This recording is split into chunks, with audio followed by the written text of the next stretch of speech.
Israel strikes deep into Lebanon. A show of force against Hezbollah. The night sky above Lebanon erupted in flames as Israeli fighter jets pierced the darkness. Their target, Hezbollah rocket launchers, strategically positioned along the Lebanese border. Over 100 launchers were obliterated in a matter of hours, a clear display of Israel's military might. The strikes, some of the most intense in recent memory, sent shockwaves through the region. Smoke billowed from the hills, a stark reminder of the destructive power unleashed. The message was clear: Israel would not tolerate any threat to its security.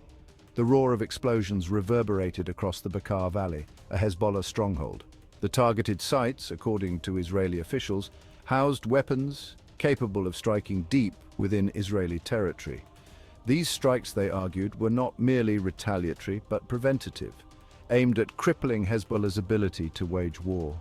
The aftermath of the strikes painted a grim picture.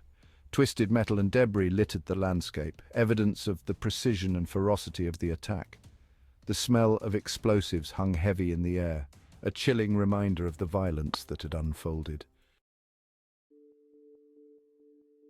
The recent escalation did not occur in a vacuum. It was the culmination of the weeks of rising tensions and skirmishes along the volatile border. Hezbollah, the Iran-backed militia and political force, had been increasingly vocal in its condemnation of Israeli actions in Gaza. The group framed its actions as solidarity with the Palestinian people, a response to what it perceived as Israeli aggression.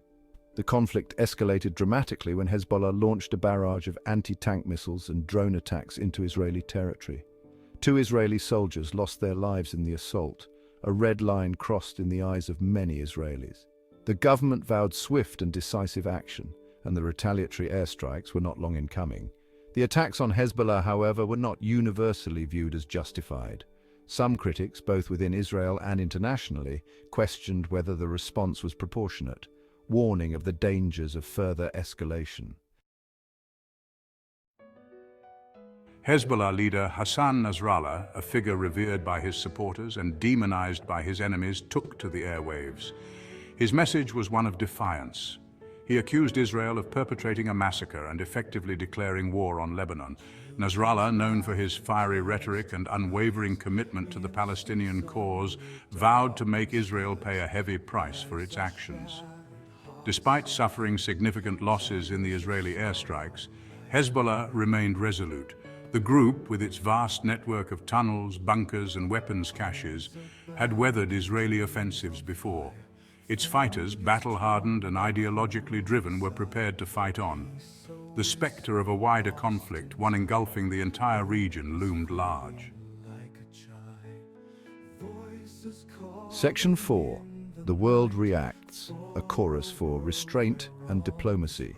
The international community watched with growing concern as the situation deteriorated.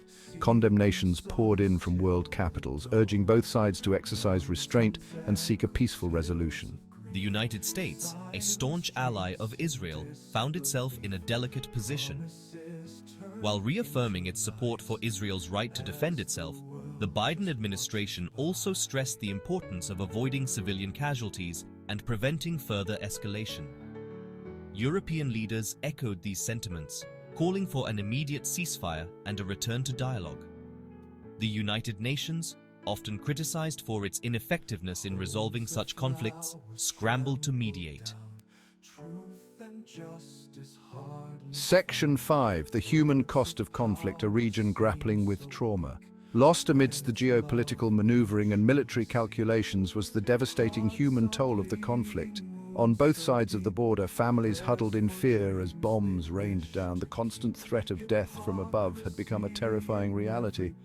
Hospitals, already overwhelmed by the COVID-19 pandemic, struggled to cope with the influx of casualties. The psychological scars of war, invisible to the naked eye, ran deep. Children, traumatized by the violence, struggled to comprehend the chaos that had engulfed their lives. The disruption to daily life was profound.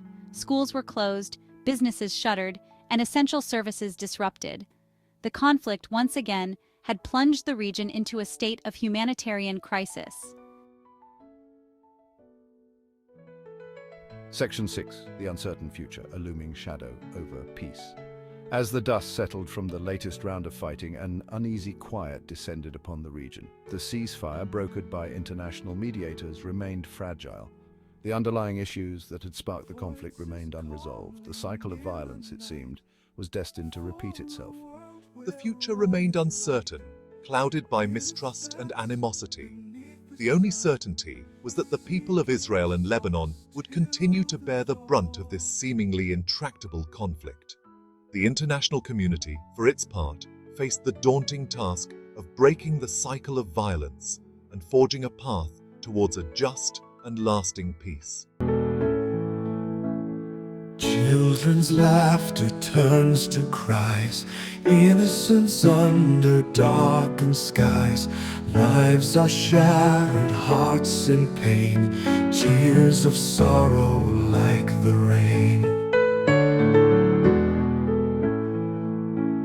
Homes abandoned, dreams on fire, families torn by cruel desire. Peace a whisper lost in time, hope is fading like a chime. Voices calling in the night for a world where wrong is right. Innocence beneath the sun, seeking solace till the dawn. Mountains echo tales of grief, silent streets in disbelief. Promises turned into lies as the world just watches by.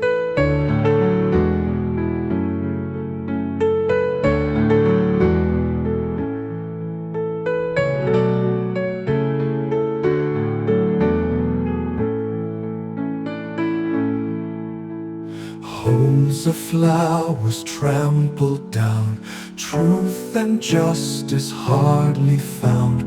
Words of power seem so weak when it's love we truly seek. Hearts are bleeding, wounds so deep, prayers for dreams they wish to keep. Hypocrisy in every breath, yearning peace in shadows death.